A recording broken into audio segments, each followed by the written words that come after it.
Hi friends, ಎಲ್ರಿಗೂ ನಮಸ್ಕಾರ.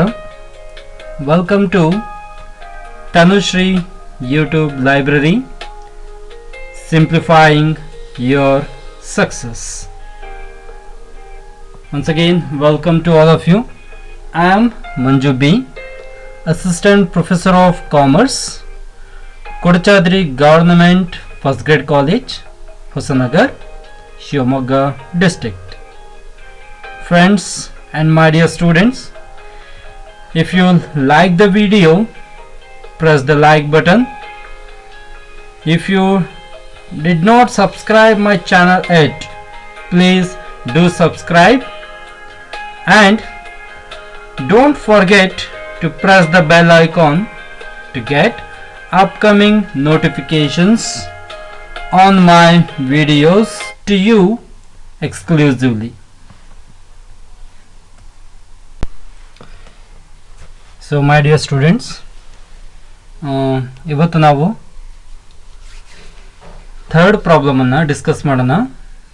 That is the problems on income from capital gain.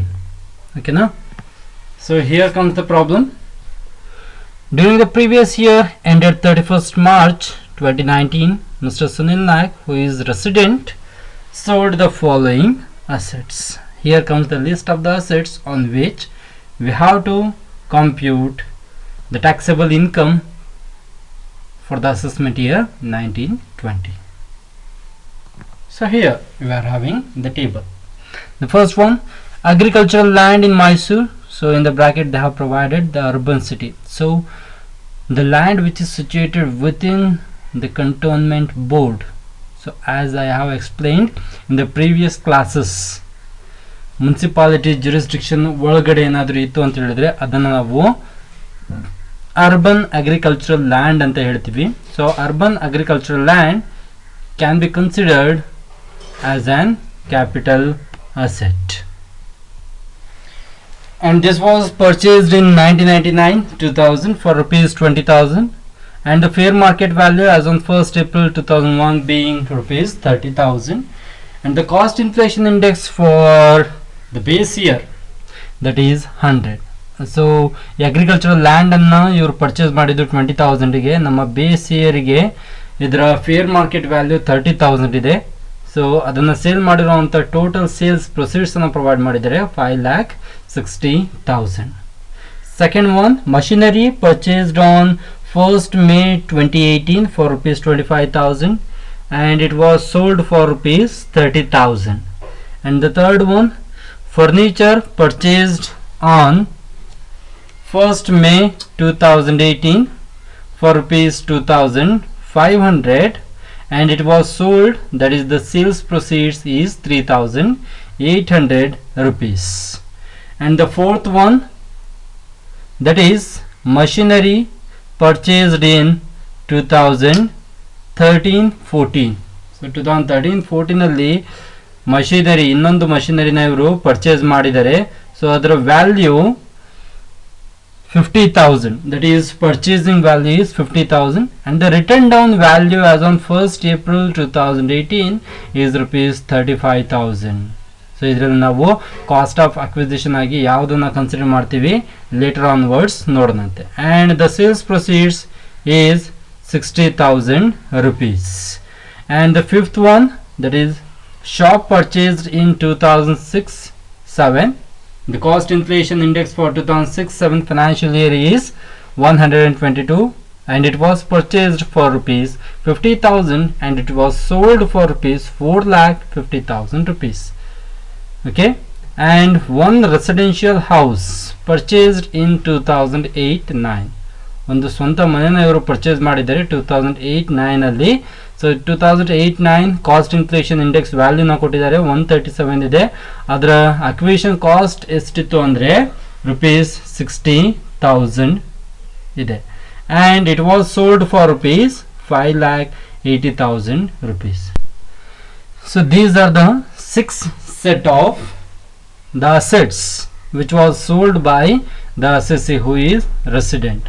Okay, so in addition with this they have provided one more additional information, that is during the year Mr. Sunil Nayak brought another house for his residential purpose. So asset number 6 ನೋಡಿ, residential ಹೌಸನ್ನು ಇವರು sale ಮಾಡಿದ್ದಾರೆ. ಓಕೆನಾ. So ಅದ್ರ ಬದಲಾಗಿ ಅದೇ ವರ್ಷ ಅವರು ಇನ್ನೊಂದು ಹೊಸ ರೆಸಿಡೆನ್ಷಿಯಲ್ ಹೌಸನ್ನು ಪರ್ಚೇಸ್ ಮಾಡಿದ್ದಾರೆ. ಓಕೆನಾ. ಸೊ ಅದ್ರ ವ್ಯಾಲ್ಯೂ 2 lakh rupees ಇದೆ. So in the last class we have discussed the exemption under section 54 ಸೆಕ್ಷನಲ್ಲಿ ನಾವು ಎಕ್ಸಂಪ್ಷನ್ನ ಡಿಸ್ಕಸ್ ಮಾಡಿದ್ವಿ ಅಲ್ವಾ. ಸೊ ಅದರಲ್ಲಿ ಅಗ್ರಿಕಲ್ಚರಲ್ ಲ್ಯಾಂಡ್ ಇರ್ಬೋದು ಅಥವಾ ರೆಸಿಡೆನ್ಷಿಯಲ್ ಹೌಸಸ್ ಇರ್ಬೋದು ಅಥವಾ ಸ್ಪೆಸಿಫೈಡ್ ಸೆಕ್ಯೂರಿಟೀಸ್ ಇರ್ಬೋದು, ಡಿಫ್ರೆಂಟ್ 54B. ಸೊ ಈ ರೀತಿ ಡಿಫ್ರೆಂಟ್ ಸೆಕ್ಷನ್ಸಲ್ಲಿ ನಾವು ಅದನ್ನು ಡಿಸ್ಕಸ್ ಮಾಡ್ತಾ ಹೋಗ್ತೀವಿ. So we will see later onwards what will be the treatment for this one. And the cost inflation index for 2018-19 is 280. so ನಮ್ಮ previous year, that is the financial year ಗೆ cost inflation index ಅನ್ನು ನಾವು provide ಮಾಡಿದ್ದಾರೆ. so 280 ಇದೆ. By providing this much of the information, they have asked to find the total amount taxable under the head capital gain for the assessment year 2019-20. So assessment year 2019-20ಗೆ ಎಷ್ಟು taxable income ಬರುತ್ತೆ under the head capital ಗೇನಲ್ಲಿ. So ಅದನ್ನು calculate ಮಾಡೋದಕ್ಕೆ ಹೇಳಿದ್ದಾರೆ. So as usual we have to enter the basic details. That is the first one, the table which comprising of the 4 basic details. The name of the assessee is Mr. Sunil Nayak. His residential status as provided in the problem, that is ordinary resident, and the assessment year is 2019 and 20, and the previous year is 2018-19. So ಇದಾದ್ಮೇಲೆ ನಾವು one by ಒಂದೊಂದು assets ಅನ್ನ discuss ಮಾಡ್ತಾ ಹೋಗೋಣ. ಓಕೆನಾ. So here comes the first one. The solution for the first capital asset which was sold by Mr. Sunil Nayak in the year of 2018-19. Okay, now. So here, urban agricultural land long-term capital asset ಅಂತ ಹೇಳ್ತಿದ್ದೀವಿ. ಹೇಗೆ long-term capital asset ಆಗತ್ತಿದು? That is depends on the holding period. Holding period ಎಲ್ಲಿಂದ ಎಲ್ಲಿಗೆ ಬರುತ್ತೆ ಇದಕ್ಕೆ? That is from 1999-2000 to the 31st March 2019. ಸೊ 31st March 2019 ವರೆಗೆ. So ಈ ನಮ್ಮ 2018-19 ಫೈನಾನ್ಷಿಯಲ್ ಇಯರ್ ಏನಿದೆ ಅಲ್ಲಿ ತನಕ ನಮಗೆ ಹೋಲ್ಡಿಂಗ್ ಪೀರಿಯಡ್ ಬರುತ್ತೆ. ತುಂಬ ಬ್ರೀಫಾಗಿ ಹೇಳಬೇಕು ಅಂದರೆ 1999 ಟು 2019. ಸೊ ಲ್ಯಾಂಡ್ ಆಗಿರೋದ್ರಿಂದ ನಮಗೆ ಚೆನ್ನಾಗಿ ಗೊತ್ತೇ ಇದೆ, ಲ್ಯಾಂಡ್ ಆಗಿರ್ಬೋದು ಅಥವಾ ಬಿಲ್ಡಿಂಗ್ ಆಗಿರ್ಬೋದು. ಸೊ ಏನಾಗಿದೆ ಇವಾಗ ಅಮೆಂಡ್ಮೆಂಟ್ಸ್ ಏನಾಗಿದೆ? So instead of considering 36 months we are considering 24 months for the calculation or for the consideration of whether the land is short term or long term. ಓಕೆನಾ.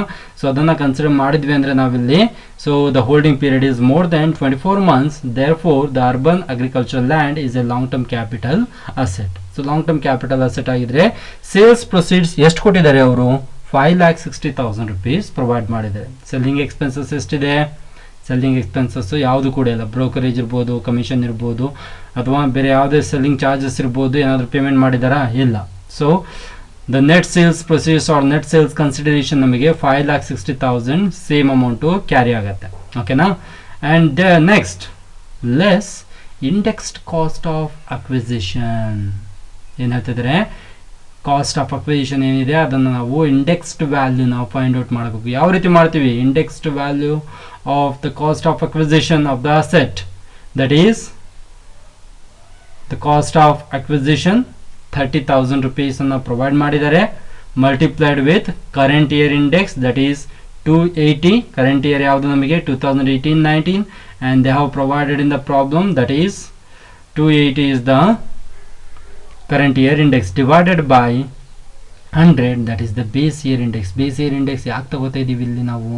Why? Because the asset has been acquired before 1st April 2001.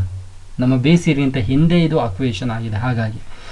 And therefore the indexed cost of acquisition amounts to ₹84,000, and there is no indexed cost of improvement. Okay na. And total indexed value ಎಷ್ಟು ಬರುತ್ತೆ ನಮಗೆ? that is ₹84,000. By deducting this 84,000 from the net sales proceeds 5,60,000, we are going to get the gross long term capital gain of ₹4,76,000 alwa. And next less exemption under section 54 to 54GA ಯಾವುದಾದ್ರೂ ಇದೆಯಾ? Agriculture ಲ್ಯಾಂಡನ್ನು sale ಮಾಡಿದ್ದಾರೆ, ಇವಾಗ ಬೇರೆ ಯಾವುದಾದ್ರೂ agriculture ಲ್ಯಾಂಡನ್ನು purchase ಮಾಡಿದಾರಾ? ಇಲ್ಲ. So ಹಾಗಾಗಿ ಇಲ್ಲಿ ಯಾವುದೇ ಎಕ್ಸಂಪ್ಷನ್ ಇವರಿಗೆ ಅಪ್ಲಿಕೇಬಲ್ ಆಗೋದಿಲ್ಲ. ಓಕೆನಾ? Therefore, the taxable long-term capital gain of the urban agricultural land is rupees 4,76,000 rupees. So I hope that you are gonna understand these kind of the problems. Okay, I am going little bit speed. Why? Because you can understand. So the simple problems we have discussed in the last classes, that's why. Okay, we will move on for the next one, second one, that is the machinery. So machinery na ivaru purchase ಮಾಡಿದ್ದು 1st May 2018 ಗೆ. as per the rules machineries ಗೆ 36 months ಆಗಿಲ್ಲ ಅಲ್ವಾ? So holding period less than 36 months ಇರೋದ್ರಿಂದ so ಇದನ್ನು ನಾವು short term capital asset ಅಂತ consider ಮಾಡಬೇಕಾಗತ್ತೆ. ಶಾರ್ಟ್ ಟರ್ಮ್ ಕ್ಯಾಪಿಟಲ್ ಅಸೆಟ್ ಆಗಿದ್ರೆ ಅದಕ್ಕೆ ನಾವು ಯಾವ ರೀತಿ ಕಾಂಪಿಟೇಷನ್ ಪ್ರೊಸೆಸನ್ನು ಮಾಡ್ತೀವಿ? That is cost of sales proceeds 30,000 ಅವರೇ ಪ್ರೊವೈಡ್ ಮಾಡಿದ್ದಾರೆ ಅಲ್ವಾ? 30,000ಗೆ ಸೇಲ್ ಆಗಿದೆ ಇದು. ಸೆಲ್ಲಿಂಗ್ ಎಕ್ಸ್ಪೆನ್ಸಸ್ ಯಾವುದೇ ಸೆಲ್ಲಿಂಗ್ ಎಕ್ಸ್ಪೆನ್ಸಸ್ ಪ್ರೊವೈಡ್ ಮಾಡಿಲ್ಲ. ಸೊ ಹಾಗಾಗಿ ನಮಗೆ ನೆಟ್ ಸೇಲ್ಸ್ ಕನ್ಸಿಡರೇಷನ್ನು 30,000 ಸೇಮ್ ಅಮೌಂಟು ಕ್ಯಾರಿ ಆಗತ್ತೆ. And next one that is cost of acquisition and cost of improvement. So ಅದರಲ್ಲಿ ಕಾಸ್ಟ್ ಆಫ್ ಅಕ್ವಿಸಿಷನ್ನ ಪ್ರೊವೈಡ್ ಮಾಡಿದರೆ 25,000ಗೆ ಮಷಿನರಿನ ಇವರು 1st May 2018 ಪರ್ಚೇಸ್ ಮಾಡಿದ್ದು ಅಂತ ಅಲ್ವಾ? ಸೊ ಹಾಗಾಗಿ ಕಾಸ್ಟ್ ಆಫ್ ಅಕ್ವಿಸಿಷನ್ 25,000 ಅನ್ನು ನಾವು ಕನ್ಸಿಡರ್ ಮಾಡಬೇಕಾಗತ್ತೆ. And therefore total cost of acquisition and total cost of improvement comes to rupees 25,000 and the gross short term capital gain is 5,000. 30,000 net sales proceeds ಇದೆ and cost of acquisition 25,000 ಇದೆ. Deduct ಮಾಡಿದ್ವಿ ಅಂದರೆ 5,000 rupees gross short term capital gain ಆಗುತ್ತೆ. Again ಇಲ್ಲಿ ಯಾವುದೇ ರೀತಿ ಅಂತ ಎಕ್ಸಂಪ್ಷನ್ಸ್ಗಳು ಅಪ್ಲಿಕೇಬಲ್ ಆಗಿಲ್ಲ. ಸೊ ಹಾಗಾಗಿ the same amount will be considered as taxable short term capital gain. This is the end asset. Next, third one, that is furniture. ಯಾವಾಗ purchase ಮಾಡಿದರೆ? Same date, that is 1st May 2018. again ಇದು long term capital asset ಆಗುತ್ತಾ? no chance. the holding period is less than 36 months, therefore the furniture is a short term capital asset. Okay, and here the sales proceeds ಎಷ್ಟಿದೆ? 3,800 rupees ಇದೆ. Less selling expenses, ಅದಾದರೂ expenses provide ಮಾಡಿದಾರಾ? ಇಲ್ಲ. So net sales proceeds ಎಷ್ಟು ಬರುತ್ತೆ? 3,800 rupees ಬರುತ್ತೆ. Whether there is a cost of acquisition? Yes, of course. Furniture purchased ಎಷ್ಟು purchase ಮಾಡಿದ್ದಾರೆ? ಪ್ರಾಬ್ಲಮಲ್ಲೇ ಪ್ರೊವೈಡ್ ಮಾಡಿದ್ದೀವಿ 2,500 ಅಂತ. ಸೊ ಅದನ್ನು ನಾವು ಕಾಸ್ಟ್ ಆಫ್ ಅಕ್ವಿಸಿಷನ್ ಅಂತ ಕನ್ಸಿಡರ್ ಮಾಡಬೇಕಾಗತ್ತೆ. And second one cost of improvement. ಪ್ರಾಬ್ಲಮಲ್ಲಿ ಇದೆಯಾ ಕಾಸ್ಟ್ ಆಫ್ ಇಂಪ್ರೂವ್ಮೆಂಟ್ ಏನಾದರೂ? ಇಲ್ಲ. ಸೊ ಹಾಗಾಗಿ ನಿಲ್ ಆಗುತ್ತೆ ಅದು. ಸೊ ಟೋಟಲ್ ಡಿಡಕ್ಟಿಬಲ್ ವ್ಯಾಲ್ಯೂ ಎಷ್ಟು ಬರುತ್ತೆ ನಮಗೆ? 2,500 ಬರುತ್ತೆ.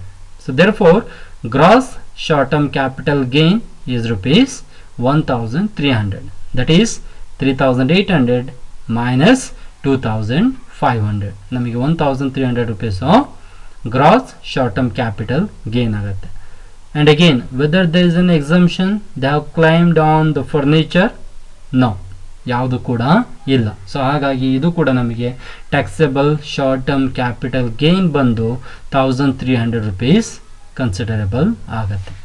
Okay, and the next one that is the fourth one asset machinery. Again 2013-14 ಮಷಿನರಿನ ಇವರು ಪರ್ಚೇಸ್ ಮಾಡಿದ್ದಾರೆ. ಸೊ ಮಷಿನರಿನ ಪರ್ಚೇಸ್ ಮಾಡಿದ್ದು 2013-14 ಕಾಸ್ಟ್ ಇನ್ಫ್ಲೇಷನ್ ಇಂಡೆಕ್ಸ್ 220 ಇದೆ for rupees 50,000 and in the bracket they have provided written down value as on 1st April 2018 is rupees 35,000. 2013-14 purchase ಮಾಡಿದ್ರು. So purchase ಮಾಡಿದಂಥ ಅಸೆಟಿನ present written down value I think they are following the depreciation method. So depreciable ವ್ಯಾಲ್ಯೂನ ಅವರು provide ಮಾಡಿದ್ದಾರೆ. Return down ವ್ಯಾಲ್ಯೂನ provide ಮಾಡಿದಾಗ ನಾವು ಯಾವುದೇ ಅಸೆಟ್ ಇರಲಿ ಅದರ holding period more than 36 month ಇದ್ರೂ ಕೂಡ if the asset is having the written down value then it is going to be considered as the short term capital asset and we have to find out the taxable short term capital gain only. Okay, so sales proceeds that is rupees 60,000 less selling expenses, ಯಾವುದು ಕೂಡ selling expenses ಇಲ್ಲ. And the net sales proceeds will be 60,000 rupees again. And cost of acquisition ನಾವು 2013-14 ಅಲ್ಲಿ ಇದ್ದಂಥ ವ್ಯಾಲ್ಯೂನ consider ಮಾಡೋದಿಲ್ಲ. Written down value ಏನು provide ಮಾಡಿದ್ದಾರೆ, so that written down value is going to be considered and that amount is 35,000 as on 1st April 2018. ನಮ್ಮ previous ಇಯರಿನ commencement date ಏನಿದೆ, ಸೊ ಅದಕ್ಕೆ ಅವರು ರಿಟರ್ನ್ ಡೌನ್ ವ್ಯಾಲ್ಯೂನ ಪ್ರೊವೈಡ್ ಮಾಡಿದ್ದಾರೆ. ಸೊ ಅದನ್ನು ನಾವು ಕಾಸ್ಟ್ ಆಫ್ ಅಕ್ವಿಸಿಷನ್ ಅಂತೇಳಿ ಕನ್ಸಿಡರ್ ಮಾಡ್ಕೋಬೇಕಾಗತ್ತೆ. And again there is no cost of improvement, therefore the total cost is 35,000. And the gross short term capital gain will be 25,000. That is the difference amount between the net sales proceeds and that is rupees 60,000 minus the costs which is incurred in acquisition and improvement, 35,000 rupees. And finally again in machinery also ಯಾವುದೇ ರೀತಿಯಾದಂಥ ಎಕ್ಸಮ್ಷನ್ಸನ್ನು ಅವರು claim ಮಾಡಿಲ್ಲ ಅಥವಾ information provide ಮಾಡಿಲ್ಲ ನಮಗೆ, ಹಾಗಾಗಿ exemptions ನಿಲ್ಲಾಗತ್ತೆ. Again the taxable short term capital gain in case of the machinery will be 25,000 rupees. This is the fourth asset. And next comes the fifth asset, that is shop. So shop was purchased in 2006-07. ಯಾವಾಗ purchase ಮಾಡಿದ್ರು, 2006-07 ಅಲ್ಲಿ purchase ಮಾಡಿದ್ರು. Return down value ಅಥವಾ ಡಿಪ್ರಿಷಿಯಬಲ್ value ಏನಾದರೂ provide ಮಾಡಿದಾನಾ, ಇಲ್ಲ. ಎಷ್ಟು ಅಮೌಂಟಿಗೆ purchase ಮಾಡಿದ್ರು ಶಾಪನ್ನು 2006-07 ಅಲ್ಲಿ 50,000 rupeesಗೆ ಪರ್ಚೇಸ್ ಮಾಡಿದ್ರು. ಕಾಸ್ಟ್ ಇನ್ಫ್ಲೇಷನ್ ಇಂಡೆಕ್ಸ್ ಎಷ್ಟಿತ್ತು 2006-07ಗೆ 122 ಪ್ರೊವೈಡ್ ಮಾಡಿದ್ದಾರೆ ಅಲ್ವಾ. ಹಾಗಾದರೆ ಸೇಲ್ಸ್ ಪ್ರೊಸೀಡ್ಸ್ ಎಷ್ಟಿದೆ, ಎಷ್ಟಕ್ಕೆ ಸೇಲ್ ಮಾಡಿದ್ದಾರೆ, 4,50,000 rupeesಗೆ ಸೇಲ್ ಮಾಡಿದ್ದಾರೆ ಶಾಪನ್ನು. ಸೊ ಹಾಗಿದ್ರೆ ನಮಗೆ ಸೇಲ್ಸ್ ಪ್ರೊಸೀಡ್ಸ್ ಅಥವಾ ಸೇಲ್ಸ್ ಕನ್ಸಿಡರೇಷನ್ ಎಷ್ಟಾಗುತ್ತೆ, 4,50,000 will be the sales consideration. Again less the selling expenses. ಇದೆಯಾ ಸೆಲ್ಲಿಂಗ್ ಎಕ್ಸ್ಪೆನ್ಸಸ್ಸು, ಯಾವುದು ಕೂಡ ಇಲ್ಲ. ಸೊ ಹಾಗಾಗಿ ನೆಟ್ ಸೇಲ್ಸ್ ಪ್ರೊಸೀಡ್ಸ್ ಅಥವಾ ನೆಟ್ ಸೇಲ್ಸ್ ಕನ್ಸಿಡರೇಷನ್ ಎಷ್ಟು ಬರುತ್ತೆ ನಮಗೆ, ಸೇಮ್ ಅಮೌಂಟ್ ಕ್ಯಾರಿ ಫಾರ್ವರ್ಡ್ ಆಗುತ್ತೆ, ದಟ್ ಈಸ್ rupees 4,50,000. ಓಕೆನಾ. And next one that is indexed cost of acquisition. ನೋಡಿ ಇಲ್ಲಿ ಇಂಡೆಕ್ಸ್ಡ್ ವ್ಯಾಲ್ಯೂ ಬರ್ತಾ ಇದೆ. So it should be keep in mind that the difference between the short term and the long term, that is in case of the cost of acquisition it is considered in short term capital asset. In case of the long term it should be converted from the cost of acquisition to indexed cost of acquisition. Then only the computation process will be right, or otherwise you are going to lose the marks in the exam. Okay, so here comes the indexed cost of acquisition. ಎಷ್ಟು purchase ಮಾಡಿದ್ರು 2006-07 ಅಲ್ಲಿ ಶಾಪನ್ನು 50,000ಗೆ purchase ಮಾಡಿದ್ರು. So ಹಾಗಾದರೆ ನಮ್ಮ base year ಆದಮೇಲೆ, that is after our base year purchase ಮಾಡಿದ್ದಾರೆ. So we will go with the second formula, that is cost of acquisition multiplied by current year index divided by index of the year of acquisition. So ಎಷ್ಟಿದೆ cost of acquisition 50,000 multiplied by current year index ಎಷ್ಟಿದೆ 280 provide ಮಾಡಿದ್ದಾರೆ, divided by 122, that is the index of 2006-07 when this asset was purchased by Mr. Sunil Nayak. Therefore the indexed cost of acquisition will be 1,14,754. Okay, and indexed cost of improvement, there is no information regarding this, that's why we are considering this one as nil, and the total indexed value is 1,14,754.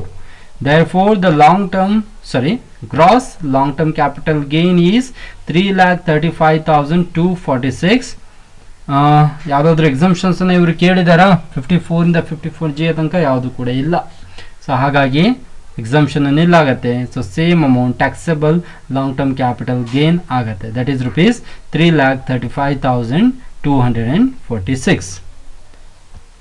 So here comes the last one. I hope that you are understanding the computation process.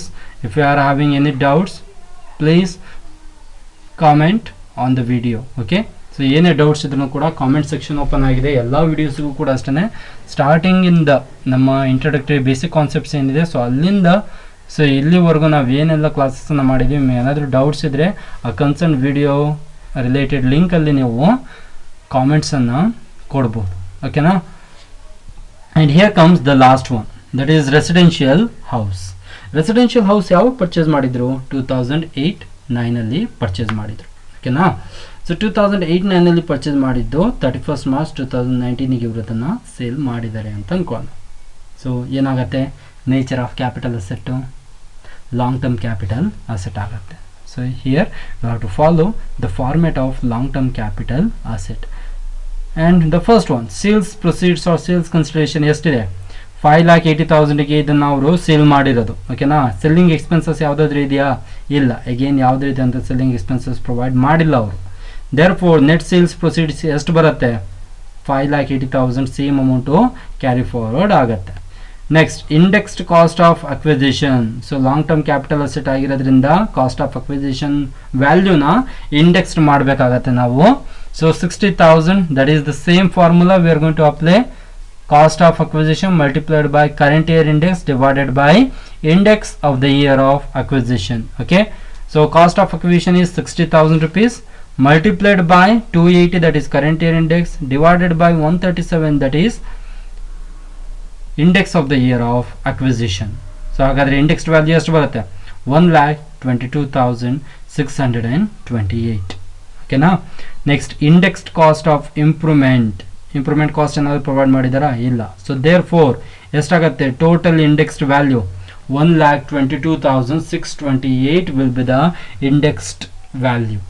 Therefore the gross long term capital gain is 4,57,372. Again we have to provide the exemption. ಎಕ್ಸಂಪ್ಷನ್ನು residential ಹೌಸ್ಗೆ previous ಕ್ಲಾಸಲ್ಲೂ ಕೂಡ ಒಂದು ಪ್ರಾಬ್ಲಮನ್ನು ಮಾಡಿದ್ದೀವಿ ನಾವು. Hope that you can remember that one. So exemption under section 54 ಎರಡು ಬರುತ್ತೆ ಅಲ್ವಾ? ಒಂದು, ಹೊಸ ರೆಸಿಡೆನ್ಷಿಯಲ್ ಹೌಸನ್ನು, ಹೊಸ ಮನೆನ ಇವರೇನಾದರೂ ಪರ್ಚೇಸ್ ಮಾಡಿದರೆ 1 year before or 2 year after from the date of the transfer, ಹೊಸ ಹೌಸನ್ನು ಪರ್ಚೇಸ್ ಮಾಡಿದ್ರು ಅಂದರೆ. ಓಕೆನಾ. ಸೊ ಇಲ್ಲಿ ಅದೇ ಸೇಮ್ ಇಯರಲ್ಲಿ ಇವರು ಪರ್ಚೇಸ್ ಮಾಡಿದ್ದಾರೆ. ಆಮೇಲೆ ಇನ್ನೊಂದು ಬರುತ್ತೆ, that is amount deposited in capital gain account scheme ಅಲ್ವಾ? ಸೊ ಅದಿಲ್ಲಿ ಪ್ರೊವೈಡ್ ಮಾಡಿಲ್ಲ. ಸೊ ಹಾಗಾಗಿ ಇಲ್ಲಿ ಅವರು ಎಕ್ಸಂಪ್ಷನ್ನು ಒಂದಕ್ಕೆ ಮಾತ್ರ ಕ್ಲೈಮ್ ಮಾಡ್ಬೋದು, that is the purchase of new residential house. So new residential ಹೌಸನ್ನು ಇವರು ಪರ್ಚೇಸ್ ಮಾಡಿದ್ದಾರೆ. ಎಷ್ಟಕ್ಕೆ? 2 lakh rupeesಗೆ ಅವರು ಅದನ್ನು ಪರ್ಚೇಸ್ ಮಾಡಿದ್ದಾರೆ. ಸೊ ಇದನ್ನು ಅವರು ಎಕ್ಸಂಪ್ಷನ್ ಕ್ಲೈಮ್ ಮಾಡ್ತಿದ್ದಾರೆ. Therefore taxable long term capital gain will be 2,57,372 rupees. ಇಲ್ಲಿಗೆ ನಾವು ಎಲ್ಲ ಕ್ಯಾಪಿಟಲ್ ಅಸೆಟ್ಸಿಂದು ಕೂಡ ಕ್ಯಾಪಿಟಲ್ ಲಾಸ್ ಆಗುತ್ತಾ ಅಥವಾ ಕ್ಯಾಪಿಟಲ್ ಗೇನ್ ಆಗುತ್ತಾ ಕಂಪ್ಯೂಟ್ ಮಾಡಿದ್ವಿ. ಓಕೆನಾ.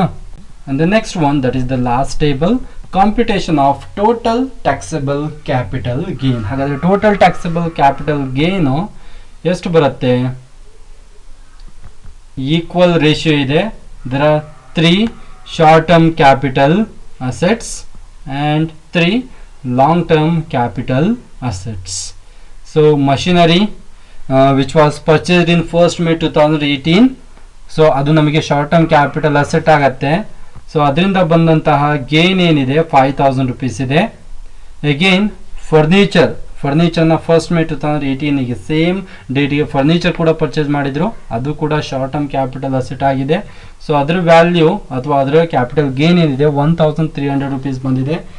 And the machinery which was purchase in 2013-14 which was carried with the return down value, that asset is having A capital gain of 25,000 rupees. So total ಆಗಿ ನಮಗೆ 31,300 rupees total short term capital gain ಆಗುತ್ತೆ. And when come to the point of the long term capital gain, so long term capital gain ಗೆ ನಮಗೆ urban agricultural land first asset which is situated in Mysore, so ಅದನ್ನ purchase ಮಾಡಿದ್ರು ಇವರು. So ಅದರಿಂದ ನಮಗೆ 4,76,000 rupees taxable long term capital gain ಬಂದಿದೆ. ಅದೇ ಐತಿ ಶಾಪ್. ಸೊ ಶಾಪನ್ನು ಪರ್ಚೇಸ್ ಮಾಡಿದ್ರು ಇವರು 2006-07 ಸೊ ಅದನ್ನು ಕೂಡ ಸೇಲ್ ಮಾಡಿದ್ದಾರೆ. ಅದರಿಂದ ನಮಗೆ 3,35,246 ಟೋಟಲ್ ಕ್ಯಾಪಿಟಲ್ ಗೇನ್ ಬರ್ತಾ ಇದೆ. And last one, that is the residential house. So from the residential house we are having a total of 2,57,372. So this is the total taxable long term capital gain. So total taxable long term capital gain ಎಷ್ಟು ಬಂತು 10,68,618, and therefore finally we are having the total taxable capital gain, that is the combination of both short term and as well as long term capital assets. We are having 10,99,918 rupees. Okay, so hope that you have understood the problem. Please do the comments on the comment section. If you are having any doubts, again I am asking why, because I know that what kind of the problems you students are facing. So please comment on below comment section. Okay, so final ಆಗಿ ನಾವು interpretation ಕೊಡಬೇಕು ಅಂತ ಹೇಳಿದ್ರೆ, that is the simple interpretation we are going to provide. Mr. Sunil Nayak is having a taxable income of rupees 10,99,918 from the head income from capital gain, which is taxable in the assessment year of 2019-20. So hope that you understood the problem, the today's problem. So thank you. So we will meet in the next class.